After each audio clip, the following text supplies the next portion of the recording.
Zita rangu ndonzi Magreen Chareka. Vakawanda vanondiziva kuti chief of chips. Ndinoimba musambo weSungura. Ndakatanga 1996. Ndo pandakaroda my first album rainziro Chirayiro. Ndikazomboti mirei kwemakore anosvika 14 years ndisina kuzodzoka kuti mustudio. Ndobva ndazotangidza 2014.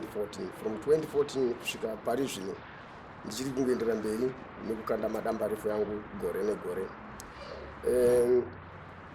Chinova chinhu chakanaka chandakaona kuti ndikaramba ndichibudisa gore negore chero bato rinotumirira reZimura ndakaona kuti vane donzvo rakanaka chose pakutibetserawo vaimbi pakuprotectawo zvichemo zvedu zvatinenge tinazvo kunyanya airplay.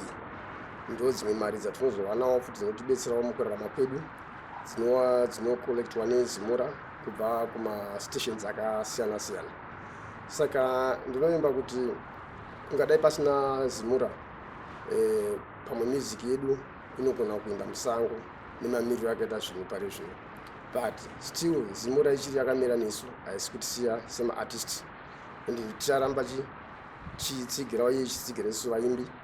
Ende ndinokurudzira futi zvakare kuvaimbi vachangotanga, unofanira kunge uchienda kunojoina Zimura kuitira kuti zvochi ugogona kuonawo maroyalties ako ekupera kwegore, mari dzinedzi maairplays dzinobuda through Zimura. Ende Zimura zvakare inotibetsera kana muimbi tomboti wafa washayikwa zvezvi, pane chimwe chikamu chemari chainobatsira futi kunhamo iyoyo yemuimbi anenge ashaya. Mari inenge yasara futi iyoyo yemaairplay icharamba ichibhenefita kuvana vanenge vasara, kumwe anenge akanyorwa pawiri. Saka ndo zvimwe zvandakaona zvatinobatsirwa zvikuru neZimura. Ndo mamwe mashoko anenge atsigiriwo futi ndichibetsera vaimbi vachiri kukura kuti munofanira kunge muchijoina Zimura nekuti yakamirira kubatsira kubva kumaairplays yenyu kusvikira kana kuzosvikawo padambudziko kuti wafa inokubetsera futi zvakare. Saka handione kuti ungararame pasina vanokwanisa kunge vachikumirirayo. Saka ndo zvakamirira Zimura. Ndogona ndotenda zvikuru nemashoko iwayo.